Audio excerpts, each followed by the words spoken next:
지난 시간에 말씀드린 것처럼 레위기 20장은 레위기 18장과 19장에서 금했던 이방인들의 악한 풍속들을 행하는 자들에게 내려질 형벌에 대해서 말씀하고 있습니다.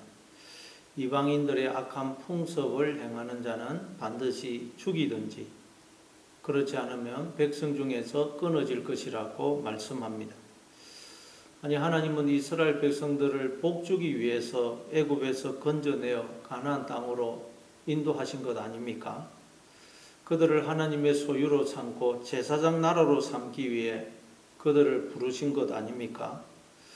그런데 이방인들의 풍속을 행했다고 해서 이렇게 죽이든지 백성 중에서 끊어버리시면 하나님의 약속은 도대체 어떻게 되는 것입니까? 죄인인 우리 인간은 누구든지 죄를 지을 수밖에 없는데 죄를 지었다고 이렇게 무섭게 심판하시면 누가 하나님 앞에 설 수 있겠습니까? 요한계시록 6장 17절에 보면 7인의 심판이 떨어지자 사람들이 그들의 진노의 큰 날이 이르렀으니 누가 능히 서리요 하고 울부짖는 장면이 나옵니다. 이들의 울부짖음처럼 하나님이 우리를 이렇게 무섭게 심판하신다면 누가 감히 하나님 앞에 설 수 있겠습니까? 그래서 어떤 분들은 구약의 하나님은 무섭고 잔인한 하나님으로 진짜 하나님이 아니고 신약의 예수님을 통해서 나타난 하나님이 사랑의 하나님으로 진짜 하나님이다, 그렇게 주장을 하기도 합니다. 그러나 구약의 하나님이나 신약의 하나님은 동일하신 하나님이십니다. 그럼 구약에 나오는 하나님은 왜 이렇게 무섭게 우리를 심판하시고 진노하시고 재앙을 내리시는 것일까요? 앞에서도 말씀드렸듯이 하나님께서 이렇게 우리를 심판하시고 진노하시고 재앙을 내리시는 것은 우리를 사랑하시기 때문입니다. 우리를 사랑하시기 때문에 우리 안에 들어와서 우리를 속여 우리로 하여금 하나님에게서 멀어지게 하는 바로 우리 속에 있는 죄, 마귀, 사탄, 악한 정욕, 옛사람, 즉 우리의 원수를 심판하시는 것입니다. 그러니까 엄밀히 말해서 하나님의 심판의 대상은 우리가 아니고 우리 속에 들어와 있는 죄, 마귀, 악한 정욕, 옛자아, 즉 우리의 원수입니다. 그러나 우리는 우리 속에 들어와서 우리를 속여 우리를 종노로 시키고 있는 이 죄와 마귀와 옛자아와 너무도 친하게 지내서 하나가 되어 있기 때문에 하나님이 죄에 대해서 진노하시고 심판하시는데 그게 마치 우리에게는 하나님이 나를 심판하시는 것처럼 나에게 진노하시는 것처럼 그렇게 느껴지는 것입니다. 곡식과 가라지의 뿌리가 하나로 엉켜 있어 가라지를 뽑다 보면 곡식까지 아픔을 겪듯이 하나님이 우리 속에 있는 죄를 제거하실 때 그 죄가 나와 하나가 되어 있기 때문에 우리에게는 그게 너무도 큰 고통과 아픔으로 다가오는 것입니다. 마치 하나님이 나를 죽이시려고 그러는 것처럼 느껴집니다. 그러나 그건 하나님이 나를 살리기 위해서, 복을 주기 위해서 내 속에 들어와 나를 속이고 죽게 만드는 죄를 제거하는 수술을 행하시는 것입니다. 그런데 하나님은 수술을 행하시되 적당히 하시는 게 아니고 완전히 죄의 뿌리를 뽑을 때까지 수술을 행하세요. 우리에게서 완전히 더러움을 씻었을 때까지 우리를 심판하십니다. 그래서 가나안의 악한 풍습을 행한 자들은 반드시 죽이라고 그러시고 아니면 백성 중에서 끊어질 것이라고 그러는 것입니다. 이 말은 우리에게서 죄를, 마귀를, 악한 정욕을, 옛자아를 완전히 제거하시겠다는 말씀입니다. 그렇게 해서 우리를 하나님의 거룩한 자녀로 하나님의 소유로 제사장 나라로 삼으시겠다는 말씀입니다. 따라서 하나님이 우리를 심판하신다는 말은 하나님이 우리를 구원하고 계시다는 말씀입니다. 그렇기 때문에 하나님이 심판을 행하신다라는 말을 들을 때 우리는 기뻐해야 되는 것입니다. 하나님이 심판을 행하시되 끝까지 완벽하게 철저하게 행한다는 말을 들을수록 우리는 더 안심하게 되는 것입니다. 더 우리는 쉼과 평안을 누리게 되는 것입니다. 그러니 여러분의 인생이 힘들고 어렵고 여러 가지 고난과 환난으로 점철되어 있습니까? 이해할 수 없는 여러 가지 어려운 일들이 일어나고 있습니까? 바로 하나님이 여러분의 원수를 심판하심으로 여러분을 구원하고 계시는 것입니다. 그러니 안심하시기 바랍니다. 오히려 기뻐하고 감사하시기 바랍니다. 그 과정을 통과함으로써 우리는 눈이 열려서 비로소 눈에 보이지 않던 하나님과 하나님 나라를 보게 되는 것입니다. 그 하나님 나라가 임하게 되는 것입니다. 그럼 하나님께서 심판을 행하시는 즉 이방인의 풍습은 무엇입니까? 오늘 보면 17절입니다. 누구든지 그의 자매, 그의 아버지의 딸이나 그의 어머니의 딸을 데려다가 그 여자의 하체를 보고, 여자는 그 남자의 하체를 보면 부끄러운 일이라. 그들의 민족 앞에서 그들이 끊어질지니 그가 자기의 자매의 하체를 범하였은즉 그가 그의 죄를 담당하리라.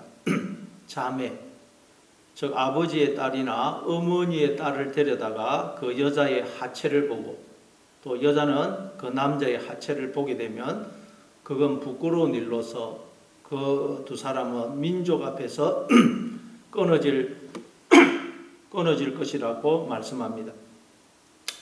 앞에서도 말씀드렸듯이 성경은 남녀의 성관계를 통해서 영적인 음행을 설명하고 있다고 했습니다. 그런데 자매의 하체를 보기만 해도 그건 음행이라는 것입니다.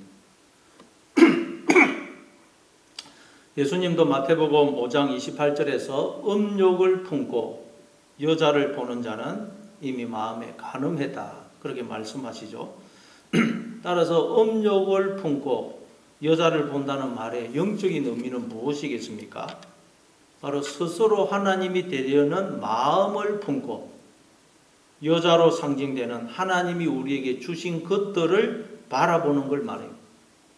하와가 야 선악과 따 먹으면 눈이 밝아져서 하나님처럼 될 수 있다 라는 뱀의 말을 듣고, 즉 스스로 하나님이 되려는 마음을 품고 선악과를 바라보죠. 그랬더니 전에는 선악과를 봐도 그렇게 안 보였는데 하나님처럼 되려고 싶은 마음을 품고, 즉 음욕을 품고 선악과로 상징되는 하나님이 주신 것들을 바라보니까 먹음직도 하고 보암직도 하고 지혜롭게 할 만큼 탐스럽게 보이더라는 것입니다. 즉 눈에 보이는 이 세상 것들을 얻고 그걸 내 소유로 삼으면 내가 하나님 없이도 살 수 있을 것처럼 보이더라는 말이에요. 이게 바로 영적인 음행이라는 거예요. 다시 말해 돈을 벌고 성공하고 출세하고 사회적인 지위와 권력을 얻고 인기와 명예를 얻고 이 세상에서 내 이름을 떨치고 그러면 하나님의 도움 없이도, 하나님 없이도 얼마든지 나 힘으로 살 수 있을 것이라는 그 생각을 가지고, 즉 음욕을 품고 하나님이 주신 것들을 바라보고 소망하고 그것을 추구하면 그게 바로 영적인 음행이라는 거예요. 그 마음을 품고 세상을 바라보면 그게 바로 영적인 음행입니다. 이걸 로마서 1장 18절에서는 마음에 하나님 두기를 싫어하는 것으로 설명합니다. 마음에 하나님 두기를 싫어한다는 말은 하나님을 바라보는 게 아니고 하나님이 우리에게 주신 것들을 하나님보다 더 사랑하고 그걸 의지하고 소망하고 그것을 목적으로 인생을 사는 걸 말해요. 거기에 시선을 두는 것을 말합니다. 그러면 하나님이 계셔야 될 내 마음속에 내가 시선을 두고 있는 그것들이 내 마음속에 들어와서 나와 하나가 됩니다. 그게 영적인 음행이에요.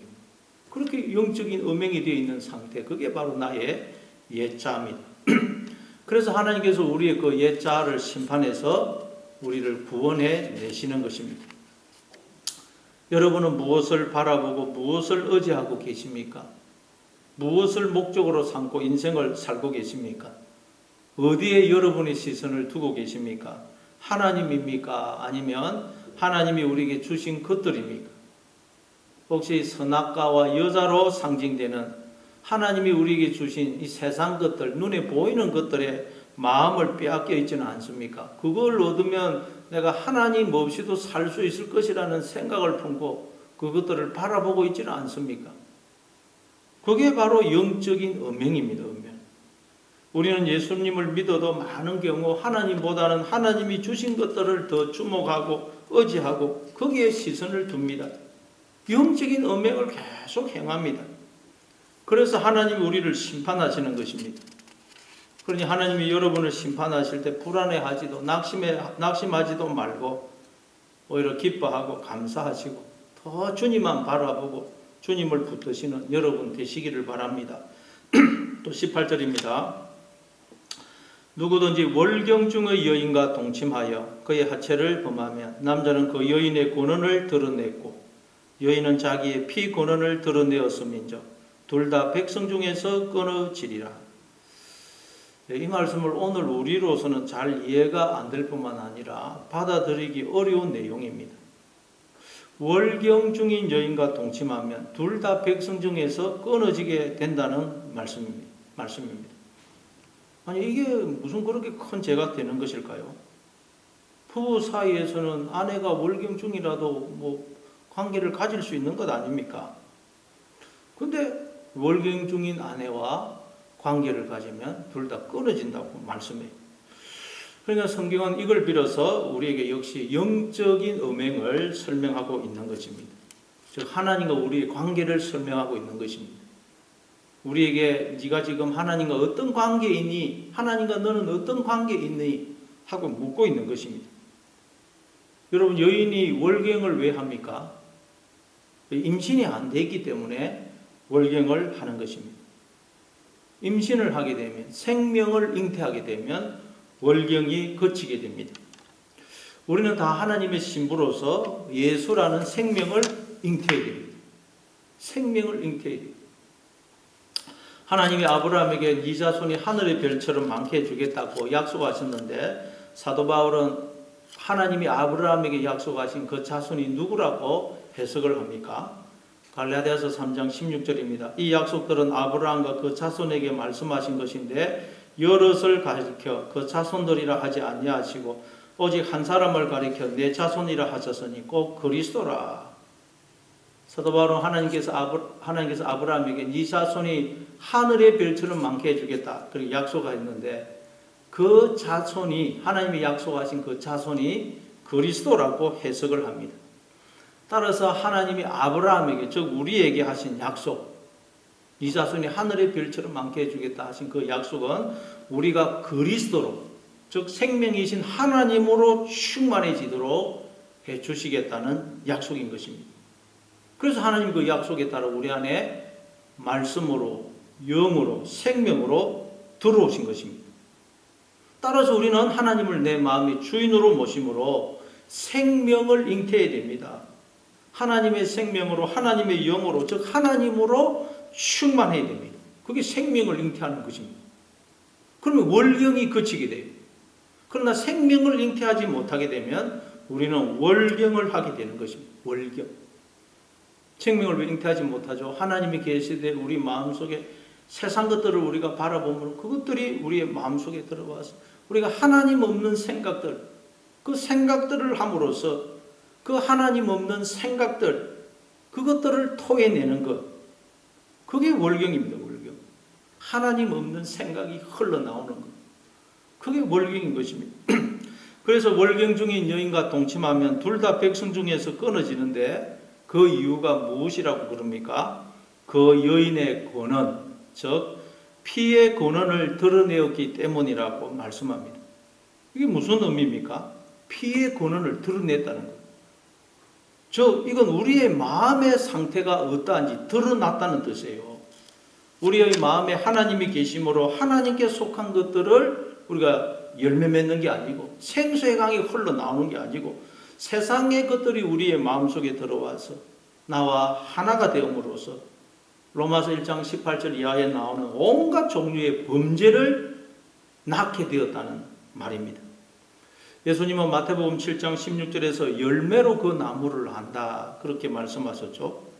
열매. 우리가 말하자면 나무입니다. 그리고 우리가 맺는 열매란 우리 입에서 나오는 말, 우리의 마음속에서 일어나는 생각, 삶의 태도, 습관, 가치관 등을 말합니다. 따라서 우리는 내가 맺고 있는 열매를 통해서 내 마음의 상태, 내 마음의 근원, 이 피가 흘러나오는 그 근원을 살펴봐야 되는 것입니다. 자꾸 나에게서 부정적이고 불신앙적인 생각이 들고 그걸 또 말로 토해내고 그래서 두려움, 불안, 염려, 낙심, 미움 등에 사로잡혀 살고 그렇다면 지금 월경을 하고 월경. 왜 그렇다고요? 우리가 지금 세상과 짝해서 음행을 하고 있기 때문입니다. 따라서 월경을 하고 있다면 즉 하나님 없는 생각과 말을 토해내고 있다면 피가 흘러나오고 있다면 죽은 피가 흘러나오고 있다면 제된 삶과 제된 습관을 버리지 못하고 있다면 내가 하나님과 짝하지 못해 생명을 잉태하지 못하고 있구나. 그래서 월경을 하고 있구나. 하나님 없는 생각들, 악한 영들이 나에게서 나오고 있구나 하고 정신을 차렸어서 눈을 들어 오직 하나님만 바라보고 하나님만 의지하고 하나님께만 시선을 두시기 바랍니다. 그래서 하나님이 내 마음속에 들어오므로 임신을 함으로 생명을 잉태하심으로 월경을 거치시는 여러분 되시기를 바랍니다. 또 19절부터 21절입니다. 내 이모나 고모의 하체를 범하지 말지니 이는 살부치의 하체인즉 그들이 그들의 죄를 담당하리라. 누구든지 그의 숙모와 동침하면 그의 숙부의 하체를 범함이니 그들은 그들의 죄를 담당하여 자식이 없이 죽으리라. 누구든지 그의 형제의 아내를 데리고 살면 더러운 일이라. 그가 그의 형제의 하체를 범함이니 그들에게 자식이 없으리라. 또 이모나 고모나 숙모나 형제의 아내의 하체를 범하지 말라고 말씀합니다. 만일 범하게 되면 그들에게 자식이 없을 것이라고 말씀합니다. 그러니까 이 말씀도 역시 우리가 하나님이 아닌 하나님이 우리에게 주신 것들을 더 사랑하고 바라보고 의지하고 소망하고 그것을 목적으로 인생을 살게 되면 그것들이 하나님이 계셔야 될 우리의 마음속에 들어와서 우리는 생명을 잉태하지 못하게 된다는 말씀입니다. 즉 우리 속에 생명이 없게 된다는 말이에요. 우리 속에 생명이 없으면 우리는 죽은 자가 되는 것입니다. 죽은 자는 산자가 들어가는 하나님 나라에 들어갈 수가 없습니다. 예수님이 하나님은 산자의 하나님이라고 그러셨죠. 산자란 그 마음속에 생명이신 하나님이 계시는 자예요. 그들만 산자가 되어서 죽은 자가 거하는 무덤 속에서 나와 하나님 나라 안으로 산자가 살고 있는 하나님 나라 안으로 들어오게 되는 것입니다. 여러분은 지금 무덤 속에 거하고 있습니까? 아니면 산자들이 살고 있는 하나님 나라 안에 들어오셨습니까? 그래서 친족의 하체를 범하지 말라고 그러면서 그 이유를 무엇이라고 그럽니까? 이는 살부치의 하체이기 때문이라 그래요. 본문에는 그냥 세르, 혈육이라는 뜻입니다. 그러니까 혈육이기 때문에 친족의 하체를 범하면 안 된다는 말입니다. 예수님이 요한복음 1장 12절에서 하나님의 자녀로 출생하는 것은 혈통으로나 육적으로나 사람의 뜻으로 되지 않는다고 말씀하셨죠. 우리가 아무리 겉으로 하나님을 바라보고 믿고 의지하는 것처럼 보여도 실제로 우리의 마음이 하나님을 믿고 의지하고 있지 않으면 정말 우리의 마음의 시선이 하나님께 조정되어 있지 않으면 우리의 마음은 생명을 잉태하지 못한 상태라는 말입니다. 여러분은 어떠합니까? 오직 하나님만 바라보고 믿고 의지하고 계십니까? 하나님께만 시선을 두고 계십니까? 아니면 하나님이 주신 것들을 얻기 위해서 하나님을 찾고 있지는 않습니까? 여러분이 신앙생활 하시는 목적은 무엇입니까? 무엇을 얻기 위해 기도하십니까? 인생을 사는 목적이 무엇입니까? 세상 것을 얻어서 나를 더 높이고 나를 더 크게 하고 나를 드러내고 증명하기 위해서입니까? 즉 하나님 없이도 살 수 있는 자가 되기 위해서입니까? 그렇다면 그게 음욕을 품고 여자로 상징되는 세상 것들을 바라보고 있는 것이고 그게 음행입니다. 그러면 생명을 잉태하지 못한 죽은 자인 거예요. 여러분, 우리가 인생을 사는 목적은 오직 하나님을 찾고 발견하고 하나님을 더 알아가고 하나님을 얻고 하나님 안에 거하기 위한 것이 되어야 됩니다. 빌립보서 3장 7절부터 9절입니다. 그러나 무엇이든지 내게 유익하던 것을 내가 그리스도를 위하여 다 해로 여길 뿐더러 또한 모든 것을 해로 여기면 내 주 그리스도 예수를 아는 지식이 가장 고상하기 때문이라. 내가 그를 위하여 모든 것을 잃어버리고 배설물로 여기면 그리스도를 얻고 그 안에서 발견되려 함이니. 그리스도를 얻고 그 안에서 발견되는 것, 즉 그리스도와 하나가 되는 것, 이게 우리가 인생을 사는 목적이 되어야 됩니다. 즉 하나님이 우리의 목적이 되어야 돼요. 모든 것을 잃어버려도 하나님을 얻는 것, 하나님을 얻기 위해서라면 모든 것을 잃어버리고 배설물처럼 여길 수 있는 것, 이것이 우리의 삶의 자세가 되어야 됩니다. 그래서 신명기 8장 2절 3절에서 하나님이 이렇게 말씀하십니다. 내 하나님 여호와께서 이 40년 동안에 내게 광야 길을 걷게 하신 것을 기억하라.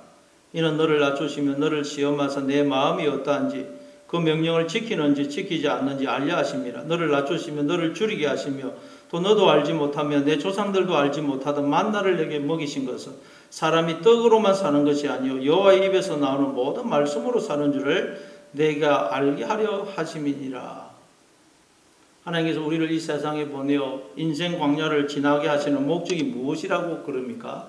사람이 떡으로만 사는 것이 아니요 여호와의 입에서 나오는 모든 말씀으로 사는 줄을 내가 알게 하려 하심이니라. 떡이라는 것은 하나님이 우리에게 주신 것들로 눈에 보이는 이 세상 것들을 의미합니다. 그리고 여호와의 입에서 나오는 말씀이란 하나님을 의미합니다.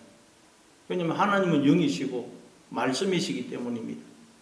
따라서 하나님께서 우리로 인생 광야를 지나게 하시는 목적, 인생 광야를 살게 하시는 목적은 우리로 하여금 나는 눈에 보이는 이 세상 것들로 사는 것이 아니고 눈에 보이지 않지만 하나님으로 인해서 오직 사는 것이구나 하는 것을 깨닫도록 하기 위함이라는 말씀이에요. 여러분, 우리는 다른 것으로 사는 게 아니고 하나님으로 사는 것입니다. 왜냐하면 하나님이 생명과 만복의 근원이시기 때문입니다.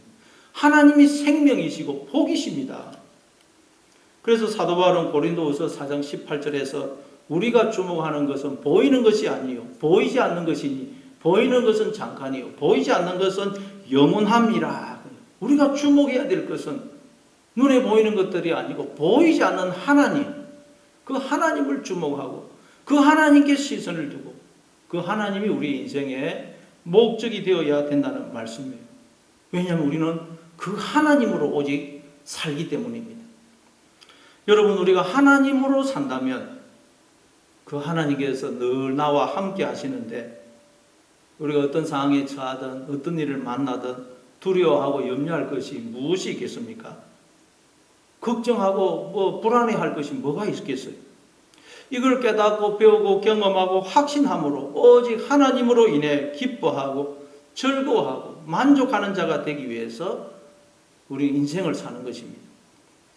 그래서 하박국 선지자는 하나님으로부터 바벨론에 의해서 그 유다 나라가 완전히 멸망당할 것이라는 그 이야기를 듣고서도 이제 그렇게 하시는 이유가 우리로 하여금 오직 하나님으로 산다는 것을 깨닫도록 하기 위함임을 알고는 뭐라고 고백합니까?